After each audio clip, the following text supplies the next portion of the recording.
اعوذ باللہ من الشیطان الرجیم بسم اللہ الرحمن الرحیم السلام علیکم ورحمۃ اللہ وبرکاتہ۔ سامعین و ناظرین، آج کی اس ویڈیو میں واقعہ کربلا کے بعد امام علی مقام امام حسین علیہ السلام کا قافلہ جب ابن زیاد کے دربار میں پہنچا اور پھر اس کے بعد یزید کے دربار میں گیا، وہاں کے واقعات کے بارے میں بتایا جائے گا۔ لیکن اس سے پہلے آپ سے یہ ضرور گزارش کی جائے گی کہ اگر آپ ہمارے چینل پر نئے ہیں تو چینل کو سبسکرائب کر دیں، بیل آئیکن کو پریس کر دیں تاکہ ہر نئی آنے والی ویڈیو آپ تک پہنچ۔ سامعین و ناظرین، یزید نے کربلا میں تاریخ کا بدترین ظلم کیا۔ یہ سارے واقعات امام زین العابدین اور حضرت زینب سلام اللہ علیہ کے سامنے پیش آئے۔ امام زین العابدین نے کبھی بھی واقعہ کربلا کے بعد ٹھنڈا پانی نہیں پیا تھا۔ وہ کہتے تھے کہ جب بھی میں ٹھنڈا پانی پینے لگتا ہوں تو مجھے اپنے خاندان کے پیاسے لوگ جو کربلا کے موقع پر اس دنیا سے چلے گئے تھے وہ یاد آتے۔ سامعین و ناظرین، جب یہ قافلہ ابن زیاد کے دربار میں پہنچا تو ابن زیاد کے پاس چھڑی تھی۔ اس نے چھڑی امام علی مقام کے لبوں پر ماری تو وہاں پر ایک صحابی رسول بریدہ اسلمی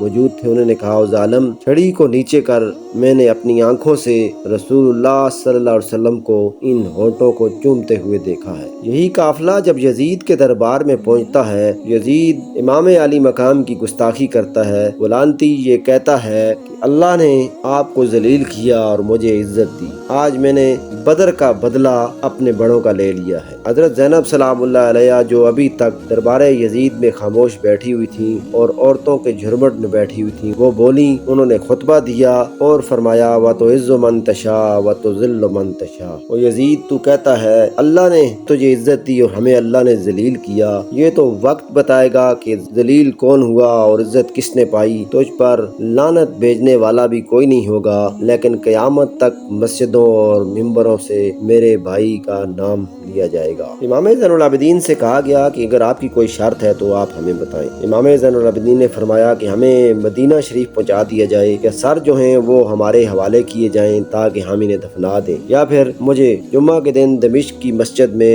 خطبہ دینے دیا جائے، یا پھر قاتلوں کو ہمارے حوالے کیا جائے۔ یزید نے کہا کہ کس نے یہ قتل کیے ہیں؟ تو خولی نے کہا، میں نے نہیں کیے، سنان بن انس نخعی نے کیے ہیں۔ سنان بن انس نے کہا کہ میں نے نہیں کیا، یہ تو شمر نے کیا ہے۔ شمر نے کہا کہ میں نے یہ قتل کیوں کرنے تھے، یہ تو اس نے کیے جس کی حکومت کو خطرہ تھا۔ یزید نے کہا کہ یہ شرط تو پوری نہیں ہو سکتی، لیکن آپ کو خطبہ دینے دیا جا سکتا ہے۔ امام زین العابدین نے دمشق کی جامع مسجد میں خطبہ دیا۔ خطابت ان کے گھر کی لونڈی تھی۔ جب انہوں نے اہل بیت کے مناقب بیان کیے اور کربلا کا واقعہ بیان کیا تو لوگوں کی آنکھوں میں آنسو آ گئے۔ لوگ جب ان کی طرف مائل ہونے لگے تو یزید نے مؤذن سے کہا کہ تم اذان دو۔ جب وہ مؤذن اذان دینے لگا، اللہ اکبر کہا تو امام زین العابدین نے کہا، بے شک اللہ سب سے بڑا ہے۔ اشہد ان لا الہ الا اللہ کہا۔ امام زین العابدین نے کہا، ہاں، ہم نے اپنے خون سے اس کی گواہی دی ہے۔ پھر مؤذن نے کہا، اشہد ان محمد رسول اللہ۔ تو اس وقت امام زین العابدین نے کہا، او یزید، دیکھ اذان میں میرے نانے کا نام ہے یا تیرے نانے کا نام ہے؟ سامعین و ناظرین، امام علی مقام کا نام آج بھی زندہ ہے، قیامت تک زندہ رہے گا، لیکن یزید کے نام لینے والے سر عام نظر نہیں آتے۔ جو بھی نام لیتے ہیں دبے لفظوں میں لیتے ہیں، نام لے کر بھی شرمندہ ہوتے ہیں، لیکن امام علی مقام کا نام لوگ سینہ تان کے لیتے ہیں۔ اس ویڈیو کے بارے میں کامنٹ سیکشن میں ضرور بتائیے گا۔ اگر یہ ویڈیو پسند آئی ہے تو لائک کر دیجیے گا۔ اپنا خیال رکھیے گا۔ اللہ حافظ۔